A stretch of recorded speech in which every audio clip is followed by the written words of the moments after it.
Yo, what is up guys? It's your boy WYLDER with another banger of a video. This video has been highly requested and is the topic of how to increase your power level, how to get the best possible purple equipment that you can get for your current level, and how does seals work. I know you've been thinking, oh my god, I have all these seals in my bag. I don't even know how they got there and I don't know what they do. But don't worry, in today's video, I'm going to explain it all. So stay tuned. Alright, before we get into the juicy part of the video, I need to explain that the power levels for yourself, your pet, your home are completely separate. If you go to any of the statues, the central pillar, you can see that the leaderboards are 4 different categories in the top left. So as you guys can see, without bragging rights, I am top 9 in my server right now just by battle power. But your home is completely different. As you can see, I am completely unranked because I genuinely don't care for the aesthetics and you know, the fun of building a house. That's just not me. I just like to go out, slay, get stronger, get a better pet. That's just me. Power. And your attendant does rank. So my attendant is top 25. And my pet, I believe, is top 7 in terms of power, pure power. It's 25 going on 26k. So it is completely separate. They do not complement each other, but in only one node does your pet complement your power level. And I'll explain that in the next bit. So if we were to break down how to level up your power, then I would put them in a few different categories. Open up your character UI. You have the stars, the sigil, the life, and the bloodline. I will go ahead and start with the life because it's one of the easiest ways to obtain power level, to increase your power level. It is quite simple. You see what you want to do, you grind for it, like gather, for example. Just go out and gather, and when you get a point, you try to put it in things like this: obtain 8 resistance. So anything that will enhance your character, HP, strength, resistance, defense, anything that will up it will give you power level. Think about it like that. Anything that will affect or increase your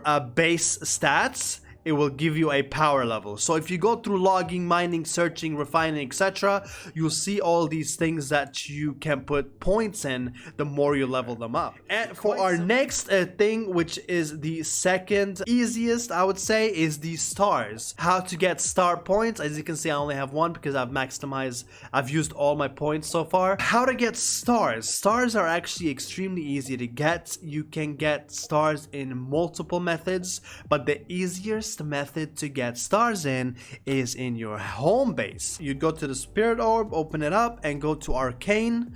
You can see I've leveled up mine quite a bit, but I still have ways to go. It's 4 out of 6 now and still updating. But see the observatory, every time you level this up or you upgrade it, it gives you 1 star point. Yeah, if you go to build and upgrade the main stat on the top, on the very top, see it's 5 out of 6.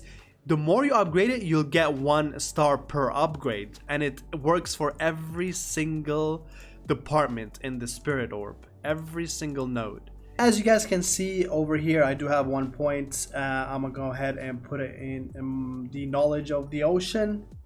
What do I have? I can increase my HP. Let's go for that. And as soon as I do that, it shoots up.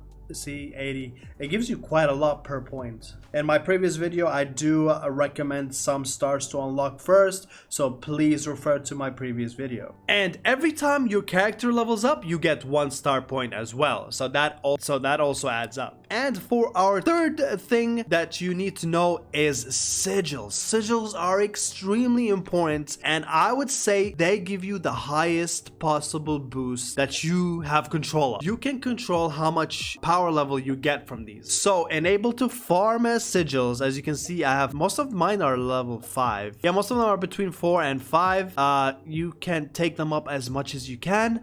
The more you grind and the more you get those little precious gems. I know the number is so small, but if you look under each stone on the right side, you'll see how many of those specific level 1, 2s, and 3s you have. The more you can upgrade. Let me see if I can do an upgrade live for you guys to see how it looks like. And you click a stone, you're gonna see fuse. When you click fuse, it'll tell you you have 3, and you'll be able to upgrade it to a it's quite simple and it's easy to get. I'll tell you exactly how to do so. You're gonna go to your shop. This is one of the ways you can buy them, by obtaining the free currency, the sage currency. You're going to go to growth, you're gonna go to sigil, and you can see you have 6 different gems that you can obtain with this currency. But this is one way to get them, right? And another way to get them is if you go game pod, you go to the totem trials, and you can see you can obtain the stones or the gems from here. Just grind this out, do it all the way through or until you can't anymore, and then when you're done from here, I want you to go to meditation, or get just simply by sitting in your bed. Some of these give you gems, as you can see, the water jade, level 4 water jade, and many others. The higher you go, the higher the enemies are, the higher stones they will give you. And for our next thing that we need to talk about, and is extremely important, and I remember how I said that your pets do somehow affect or directly affect your power level, and the only way for them to do so is in bloodline.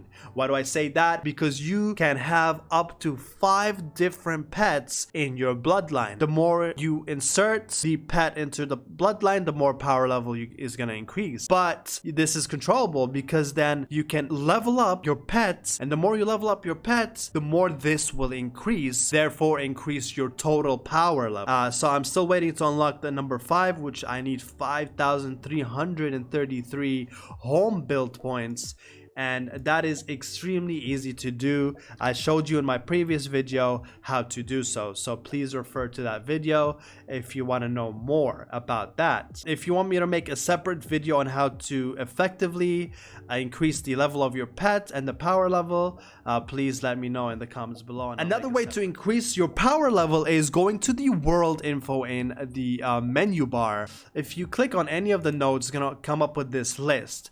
What this is, all the ways you can gain attribute points. And as I said, and if you can remember, anything that will add power or stats to your character will then enhance and increase your power level. So for example, if I've discovered this scenic point, it'll give me defense +2, therefore it will give me 2 more power levels to my total power level. So all of these will increase your power level as long as you go out and explore all of them. I've only done 30 out of 400, so you can see the potential there, like how many more you can get. You're gonna want to open your map and look for scenic points. These scenic points reward you with power levels every time you discover, so they'll add HP to your character and therefore increasing your power level. They look like this on the map when discovered, and then when they are not discovered, they look like this. And each of them battle does that. You go out and you fight monsters in the wild. All of these give you attack +2, therefore increasing your power level. So grind these out, open this menu and see what you can do. The possibilities are absolutely endless. One of the quickest ways to do so is collect pets. I know most of you are not keen on having some of these pets. I'm like, oh my god, it looks so ugly, I don't want it. Do me a favor, hatch it once, make it your pet, and then release it. So you're gonna want to incubate a brand new pet of yours, and once it is incubated, you can discover it on this tab. Just collect your reward like so, and it will add the power level to your character. Therefore, you're gonna get the points for it, right? Power up, and you're gonna get the attribute stats as long as you have it discovered as a pet. And then you can just simply just click on release on the top right, on the bottom right. Boom, it's out of your hair. Easy peasy lemon freaking squeezy. So I want to talk about gear, total gear, and how you can get one of the best gears there is, which is the Dawn armor set. One way to obtain this armor is to go to encounters, a beast of calamity. It's a little high, it's 25, you need 25 power, enter, but it rewards you a random Dawn equipment. Now let me show you how to enhance your equipment. When you click on your equipment, there is a thing thing called Reforge, and in the Reforge you can notice that you can actually trade stats. Well, obviously I'm not gonna trade any of the greens because I've already almost maxed mine out, but there is a way to do it, a very sneaky smart way to do it. If you go to the auction house and you filter by armor and see which piece of armor you want, let's say I need a chest, right? So these are all purples. If you don't, you're gonna want to click and see and look at the stats here, right? You're gonna want to look for blues, but it has armor piece 25, right? HP enhanced, bonus damage enhanced. Maybe we pick this up, right? We pick this up, right? It's only 60. We pick it up, right? All right, we'll buy out. And just to keep in mind, this doesn't only work for purples, right? You can also do this for blues. If a blue one has a really good stat, okay, as long as it's not white and regular, you can still swap this one, right? Oh my soul, look at this. Just to change the attack. That is ridiculous to have that much of a change. We're going for it. We don't even waste time. Look at that. Bam, fam. Trippin', fam. I have a ring that is a 2.1. That's crazy. Next and final step, you guys noticed that you got seals in your bag, right? The breakthrough seal C, B, or whatever. These seals are used to break the seal on a noble beast. All right, so most of these nobles out there in the world have seals on. Some of them can range from 1 seal up to 5 seals or 4 seals. You need the proper seals to break through to be able to start damaging it and eventually capture it or kill it for materials and weapons and armor. See, it has a seal number 1, 2, and 3, and if I equip number 1 and I aim at, you lock on it like that, you hit it, and the seal number 1 will disappear. It now says only 2 and 3 that's left. You have to hotkey it. You cannot use it if you don't put it as a weapon slot. But yeah, that's how you break the seals. And how to get the seals, there's something called home defense, right? So home protection. You click on home protection and you activate this event. Hordes of enemies will come to you, right? And this will reward you then with a random box that you open that has a random seal in it. That is one of the ways. The second way is the clan guardian. You click on clan events, clan guardian. This clan event will also it doesn't say it here, but it does reward you with a seal. Oh my god, that was one of the longest videos I have ever done. Please guys, do let me know if you want me to cover anything else in the future. And matter of fact, this week I do have a meeting with the developers, probably a sit down, a one-on-one. So if you guys have any questions you want me to ask the devs, this is the video that you need to put your comments down, and I'll make sure to ask them during the interview. And if I'm allowed to record my interview, I will do that for you guys. Thank you guys so much for watching, and please do your boy a favor. If you haven't watched my other videos, go back and watch them from start to end. Even if you don't find value in them, this will help me increase my watch time, therefore put me in the algorithm for Chimeraland. Currently my top 20 tips is the #1 Chimeraland video for guides. So I would love to have more of those videos so I can return help you guys know more and be knowledgeable more about the game. With that being said, have a great and fantastic day guys, and I'll see you guys in the next video.